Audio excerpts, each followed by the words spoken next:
Oke, itu.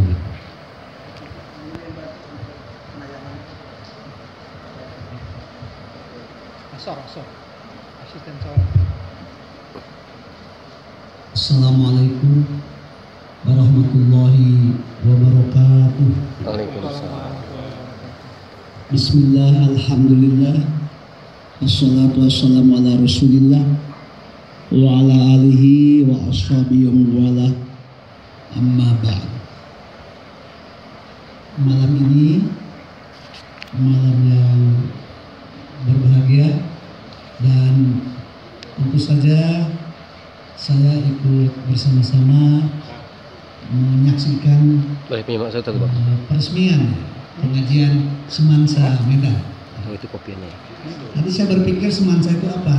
Kalau saya cepat, oh SMA 1. Tapi kalau sepintas ini enggak bisa ketebak pula itu. Hanya Bapak dan Ibu yang terhormat, saya Asep Usman Ismail. Kawan-kawan saya sejak kuliah suka memanggil Asep UI. Saya guru besar di UIN Syarifatullah Jakarta. Malam ini alhamdulillah bisa bersama Bapak dan Ibu silaturahim. Kemudian insya Allah kita akan membahas salah satu jantung dari ajaran Islam. Nah, langsung saja Bapak dan Ibu yang terhormat, di hadapan kita ada segitiga, dan ini disebut dengan arkanuddin.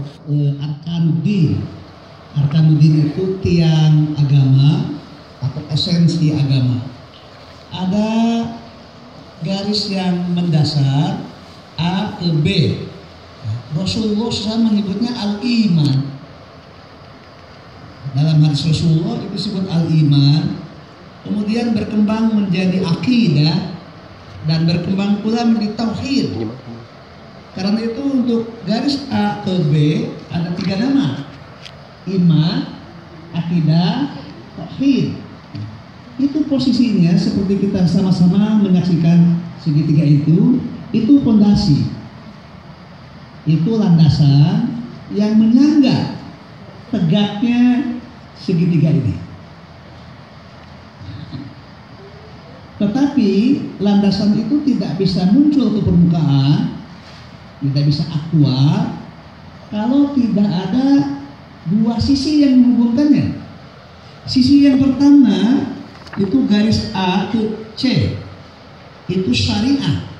Ada 3 nama. Rasul malaikat Jibril pertama-tama menyebutnya al-Islam, yang dimaksudkan adalah syariah, dan kemudian terkenal dengan fikih. Jadi masing-masing 3. Untuk garis A ke C, Islam, syariah, fikih. Syariah itu artinya jalan, fikih itu artinya pemahaman terhadap bagaimana jalan itu menjadi terinci. Nah, tentu saja masih ada satu sisi lagi yang menghubungkan ketiganya antara A, B, dan C, yaitu garis B, C. Ini terhubung dengan syariah. Nah, ini Rasul dalam dialog dengan malaikat Jibril menyebutnya al-ihsan. Kemudian dikenal sebagai akhlak, dan akhirnya dikenal sebagai tasawuf. Jadi kalau bertanya secara sederhana, apakah itu tasawuf? Jawabannya akhlak. Jawabannya adalah B dan C, akhlak. Itu pertanyaan pokok. Kalau tanya apakah itu tasawuf, jawabannya harus mendasar itu adalah akhlak. Karena itu para ulama menyimpulkan adalah tasawuf adalah akhlak. Maka siapa yang akhlaknya mulia, kuat, kokoh, dan terpancar dalam aktivitas sosialnya, maka sesungguhnya orang itu adalah seorang yang betul-betul bertasawuf. Dalam rumusan dasarnya adalah at-tasawuf wal akhlak. Wa man zada tasawufa zada akhlaqu. Siapa yang tambah dalam tasawufnya, itu berarti tambah mulia akhlaknya. Nah, tetapi pertanyaannya, bisakah bertasawuf tanpa Islam? Tidak. Bisakah bertasawuf tanpa iman? Tidak. Bisakah bertasawuf tanpa akidah? Tidak. Bisakah bertasawuf tanpa fikih? Tidak. Bisakah bertasawuf tanpa syariah?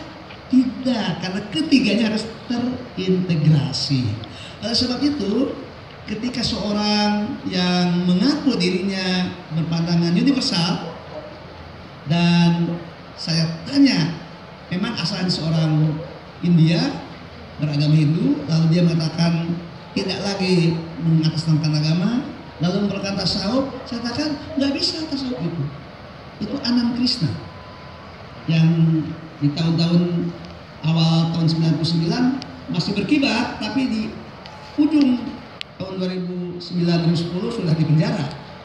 Anand Krishna punya prinsip religion no, spirituality yes. Jadi dia membangun spirituality without the religion. Itu hemat saya, tidak bisa. Karena tasawuf itu buah. Nah, ini segitiga ini esensinya ada pada surat Ibrahim ayat 24-25. Tapi dengan ungkapan yang berbeda. Pada surat Ibrahim ayat 25, keislaman itu dilukiskan dengan pohon. Kasyajaratin thayyibah, seperti pohon memiliki 3 bagian. Bagian yang pertama, pohon itu adalah asluha thabitun, akarnya kokoh. Nah, akidah, tauhid, atau iman itu adalah akar. Dalam pohonnya adalah akar. Itu yang harus tertanam secara kokoh pada bumi. Sedangkan iman, akidah atau tauhid mengakar pada jiwa. Lalu memiliki bagian yang kedua, pohon ini memiliki batang, dahan, ranting, dan daun. Batang ini adalah kewajiban-kewajiban yang pokok, seperti sholat, itu adalah batangnya. Sedangkan ibadah yang sifatnya sunnah muakkadah itu ibarat dahan. Yang sunnah biasa itu adalah ranting. Yang keutamaan itu adalah daun. Zikir yang banyak, wirid yang banyak, itu adalah daun. Daun itu untuk menyejukkan. Daun itu untuk menghijaukan. Daun itu untuk merasakan memberikan kehidupan pada daun. Hijau itu simbol kedamaian.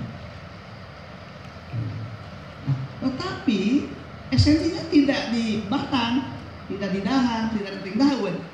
Al-Quran menyebut tu'ti ukulaha kulla hinin bi rupiah. Pohon itu berbuah setiap detik, setiap waktu. Buah itu adalah akhlak. Buah itu tasawuf. Buah itu ihsan. Apa buahnya? Buah yang pertama adalah kejujuran. Karena itu tadi disebut kejujuran itu buah. Kedua, integrasi antara ucapan dan perbuatan itu melahirkan pribadi yang punya integratif, itu adalah buah. Kemanusiaan yang dirumuskan dengan kepedulian, tanggung jawab, kebersamaan, persahabatan, pertemanan, toleransi, itu adalah buah. Itu adalah tasawuf. Buah ini lebih kuat terasa bagi sesama manusia, bahkan alam, lingkungan, flora, fauna. Tapi juga terkait ke esensi, yaitu kesadaran tentang Allah ada, Allah dekat, Allah menyaksikan, Allah bersama kita, Allah melihat kita. Ini esensi tasawuf. Dan itu Al-Quran. Dalam Al-Quran ada ayat yang menggambarkan bagaimana manusia berusaha untuk bersembunyi dari sesamanya, tapi tidak bisa bersembunyi dari Allah. Ayatnya berbunyi, yastahfuna minan nas wala yastahfuna minallah. Manusia bisa bersembunyi dari sesama, bisa dengan topeng itu sembunyi, bisa dengan kepalsuan, bisa dengan kepura-puraan, bisa dengan manipulasi, bisa dengan main peran, bisa dengan gaya-gaya diplomasi yang menyembunyikan jati dirinya, bisa dibungkus dengan pakaiannya, bisa dibungkus dengan penampilannya, bisa untuk menyembunyikan kebusukannya, bisa. Tapi satu hal yang tidak bisa, wala yastahfuna minallah, tidak bisa bersembunyi dari Allah. Nah, itu esensi tasawuf. Konkretnya tasawuf itu yang zaman Rasulullah tidak dinamakan tasawuf, dinamakan ihsan, tercermin pada sebuah kisah sederhana yang semua orang sudah paham. Ketika Umar ibn Khattab dilantik menjadi khalifah tahun 634 Masehi, dan Umar mendapatkan kepercayaan sepanjang hidup, memang 10 tahun sampai tahun 644 Masehi, 10 tahun beliau menjadi kepala negara. Kalau istilah Pak Jokowi belusukan, itu dilakukan oleh Umar bin Khattab. Umar bin Khattab karena ibu kotanya di Madinah, pusat pemerintahan Madinah, Umar bin Khattab datang ke sebuah peternakan, pusat peternakan yang memang terhampar. Domba-domba itu gibas-gibas di perbukitan di sekeliling Madinah. Umar mendekati kepada gembala, seorang gembala. Kata Umar, "Bung, ini dombanya berapa?" Saya tidak tahu jumlahnya, tapi diberikan ini ribuan. Bagaimana kalau saya membeli satu? Mau beli berapapun juga silakan. Namanya Anda membeli. Tapi pada saudara saja, oh tidak, saya bukan pemilik domba, saya hanya penjaga, saya gembala. Gembalanya tidak. Anda jangan berpikir bodoh, kata Umar. Itu majikan saudara jauh di kota, saya cuma beli satu, dan saya sekarang bayar untuk Anda saja. Maaf Tuan, betul majikan saya tidak melihat, betul dia tidak menghitung berapa jumlah domba, betul dia tidak bisa tahu bagaimana keadaan domba-domba kesehariannya. Tapi di balik kehidupan itu ada Allah yang menyaksikannya. Karena itu, Tuhan siapa? Jangan paksa aku untuk melakukan penyimpangan. Nah, karakter itulah sufi.